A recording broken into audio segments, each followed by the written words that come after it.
my right pocket and my left pocket. If I'm on vacation, I put it in my sock because that's what you do when you're on vacation. And so the guy comes in and he wants your wallet. Oh, give me all your money. So you reach in and you give him the wallet. Now, maybe you're emboldened and you say, look, let me have the credit cards, or let me have my license, or let me have something. And maybe you do a little negotiating. Usually you're not going to negotiate.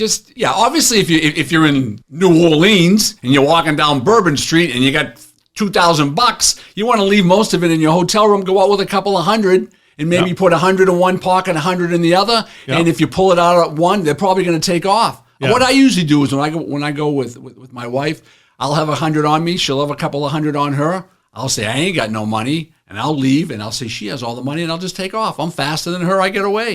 Let her deal with it. Because you don't have to outrun the bear. You don't have to outrun the bear. I've just got to outrun your wife. Yeah, I wouldn't recommend trying to negotiate with a street criminal, especially if they're high on drugs, they got a knife or a weapon. Just give it to them. That's it, all right, Dave. And I mean, because anybody knows that the real hassle for getting robbed, getting all your stuff back. I mean, that's, credit cards. And I mean, obviously credit cards, they may not be wanting to give it to you because they want to use your credit cards. And then the flip side of it is, you don't want to get shot. You don't want to get killed. Absolutely not. Being in the zone, meaning being focused all the time. Most people are not focused all the time, but a criminal is. If I'm a criminal and it's a Friday night and I need some money for drugs or whatever I need money for, I'm going to focus. I'm going out to a bar, or I'm going to a mall, and I'm going to pick someone out, and I'm going to focus on that person. I'm going to follow them to their car, and I'm going to, whatever I'm going to do, I'm going to pull a weapon, I'm going to jump them from behind, I'm going to grab their purse, 100% focused. That criminal will always win. Whereas you, Dave, you're coming out of a comedy gig, you got 3 or 4 girls, they gave you their numbers, you don't know which one to call. Sure. You got your daughter who's the roadie with you, you got to watch her, you got all your stuff. You're 50% focused here, you're 10% focused there, you're going to lose. You will lose an encounter if you walk out with that mindset. So you always have to be in the zone, be aware of your environment, 100% focus on your safety and whoever's with you on their safety. And then if something happens, at least you're right at the same level as the bad guy. Right. Then it just comes out to your ability to defend yourself. How much will you have to survive? If you want to, and again, I'm walking out. If you want to do that. Right. I mean, this is not the case anymore, but there used to be a lot of cash in my business. Now everything's checks and everything's Venmo and all that. But I think it's going to make it harder for the street camera. It's going to make it harder for the street criminal. They will adapt. They'll adapt. They will adapt. But you're right. If you're not carrying cash, then what are they going to take from you? Yeah. But what you see a lot of times is you'll see people will grab someone, drag them into their car, threaten them with a weapon, and make them go to an ATM. Yeah. Take money out of their ATM. Yeah. There was a case like that in Boston a few years ago. A guy kidnapped a girl, and she was out for a jog in the morning, and she drove the guy to 3 or 4 different ATMs every time, getting out of the car while he was in the car, getting him money, and ultimately he killed her in the end. Oh. There's no rhyme or reason to stuff like that. Right. But what we do know is that these people are bad people. Just assume that they're bloodthirsty killers and deal with them that way. Okay. I don't care what they look like. Panic versus fear. Yeah, absolutely. Tell me about that. Yeah, if you panic in any situation like that, and you just freeze up, a deer in the headlights, you get an adrenaline rush, and you can't move your muscles, you can't do anything, you will lose that situation 100 times out of 100. So fear is a little bit of an adrenaline. It's your self-preservation. It's your instinct kicking in. The fight or flight. Yeah, and you're actually going to be stronger. You'll be more aware. You're going to see your whole area a lot better. So if you got a little fear in you, Dave, and it's time to throw some hands and duke it out with someone, if you're a little afraid, you're going to be a better fighter than you would have been if you weren't afraid. I got to tell you, the best sports fighter I ever saw, best hockey fighter, a guy used to play on my team, and he said he was always scared. He was always scared he was going to get hit. So he would just throw his fists and throw his fists and throw his fists. He was incredibly quick. He would have been a great boxer, but it was just all fear. But it was that kind of adrenaline. But again, you don't recommend throwing down as your first option. I mean, if that's your instinct, if you're a fighter and ever since you were a little kid, you were the one who would stand up for everyone, stand up against the bullies. If that's your instinct in that type of situation, that's what you're going to do. If you know what you're doing. If you know what you're doing. Let's put it this way. But if your instinct is to cower in the corner and say, please don't take the soccer ball from me, and then that's exactly what's going to happen when you're 30 years old. Right. But what if let's say this, when you're young, you're fighting, you're playing sports, you're physical. Now, 20 years later, you're at a desk. Yeah, and you're out of shape. And you're lethargic, you got a couple of kids. And your instinct is Your to instinct fight. is to be lazy. No. Well, say your instinct is to fight. To still fight, yeah. You still think you should fight? Well, I mean, if you're born a fighter, you're a fighter at 5 years old, you're a fighter at 20, you're a fighter at 50. I've known some, as in law enforcement, I've dealt with older people in their 60s or 70s who were fighters when they were younger, and they still will fight you at 70 years old. They're not as strong, they're not as fast, Right. They don't have as much power, but their instinct to fight never goes away. It just becomes diminished. Their ability to be a good fighter isn't the same as it was 30 years prior to that. So your recommendation is, if you're a fighter, you should fight and not give up your money. And if you're not a fighter, you should give up your money. No, I always say give up your money regardless of who you are. But just be aware of what your instinct is, because your instinct can get you in trouble. I was going to say, because your instinct can get you in trouble, but it could. You can also save the day. So it's a tough dynamic. It's a mixed message. There's no 100% correct answer. Whatever you're comfortable doing, you live with it or you die with it, and it's on you. But you know something? That's the way it is. You know what I used to think when I was a kid and I would be squared off in a fight situation? I would always look at the person's face, look at the kid's face, and I would think about my face and his face, and I would think, who's got the most to lose? and it would be me. So I would try and avoid the fight. I would never fight you because you got nothing to lose. That's a good one. All right, moving on. Criminals, people kind of believe, I think sometimes people believe that criminals are they're either henchmen or they're masterminds. Yeah. That's not true. Well, no, there's different types of criminals. You'll have a typical, a common, a petty criminal, and then you'll have a predatory and unpredictable criminal. Like the typical criminal is going to be unsophisticated, opportunistic. They're going to look like a criminal, meaning you're going to look at him and he might have tattoos all over his face. He's going to be looking disheveled. He might look strung out. He might be all jacked up on steroids, and you look at his face, he's mean looking, but they're not that sophisticated in that they'll break into your car. Yep. They'll walk up to you. They might punch you in the face, take your money.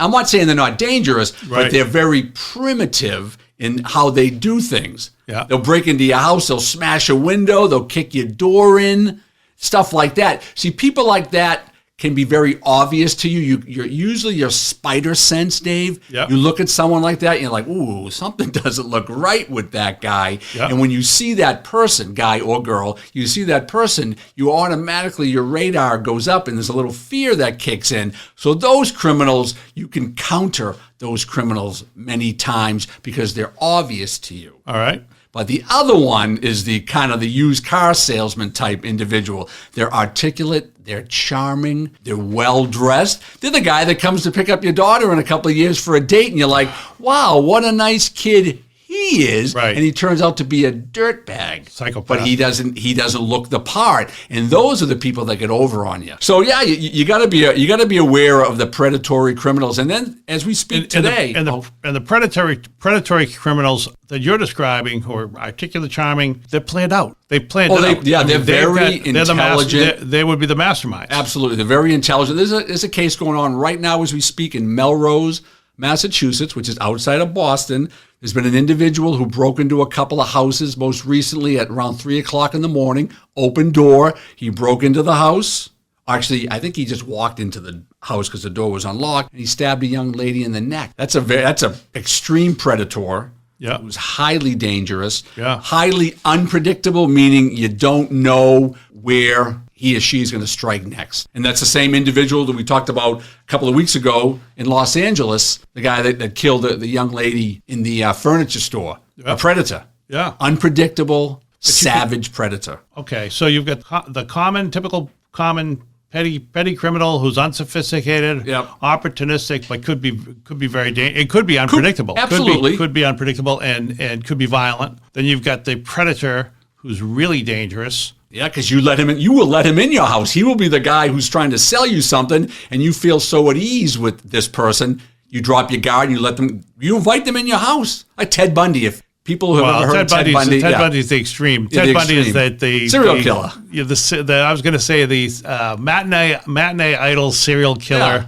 Okay, and so that's the second type, unpredictable, but also very dangerous, and we would call We call them both sociopaths, right? Absolutely, both yeah. groups. Yeah, all criminals are sociopaths. All criminals are sociopaths. So now there's some behavioral traits that are kind of characteristic of many criminals. A lot of people who actually kill cops will have a very large history of domestic violence as being the perpetrator. A lot of drug and alcohol abuse with criminals. Obviously, drugs will fuel criminal behavior. I need to rob you, Dave. Right. So I can feed my habit of drugs. Yep. When you're talking sex offenses, Dave, and I can go back to when you were a little kid. You were like about 10 years old, and there's little David Rattigan peeking in the window of his neighbor, and everyone thinks it's cute that Dave's peeping at the girls getting undressed. But peeping Tom behavior is one of the first indicators of a sex offender. Now let me ask you this, because this is a good point. Boys peeking at girls, or boys trying to see girls naked. Yeah.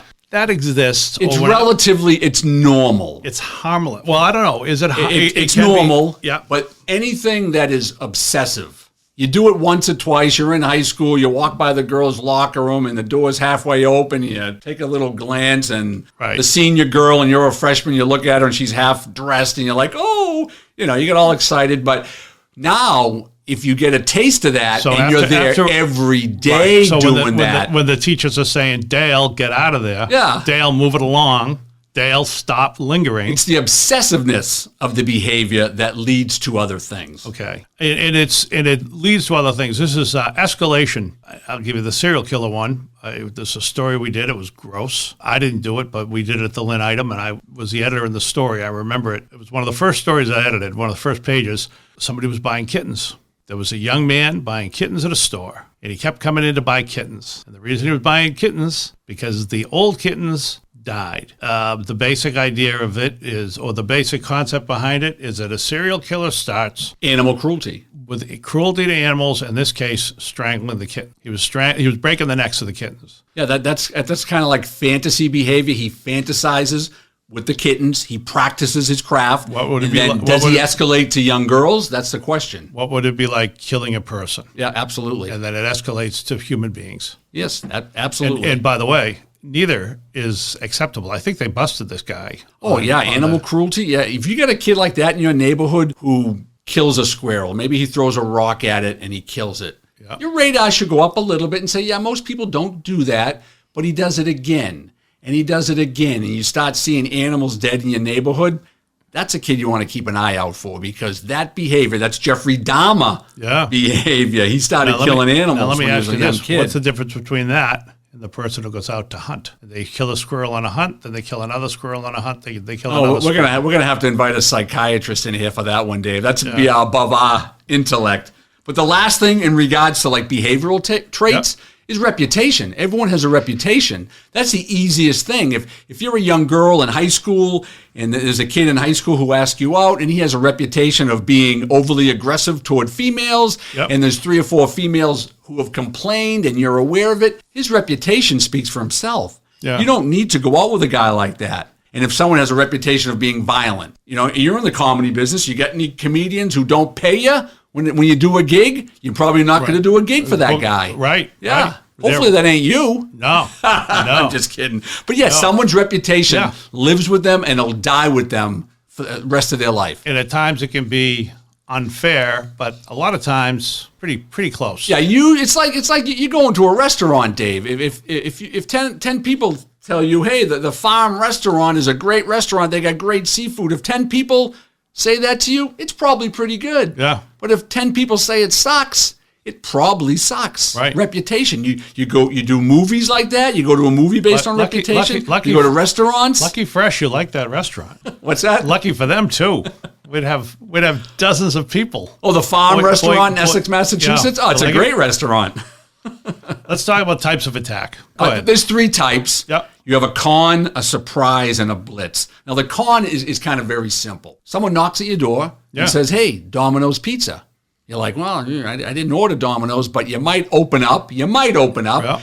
And that was a ruse to get you to open the door. A common ruse that is used is cable company. People will dress up in a cable company uniform, a Comcast cable, an electric company uniform, a gas company uniform, Amazon driver uniform, because people like that fit into the neighborhood. Right. You're not going to raise suspicion in the neighborhood in comparison to that or in contrast to that. You got a criminal roaming the neighborhood knocking on doors. People, if they're home, they're going to call the police. But if an Amazon delivery driver is knocking on doors, no one's going to call. But criminals, intelligent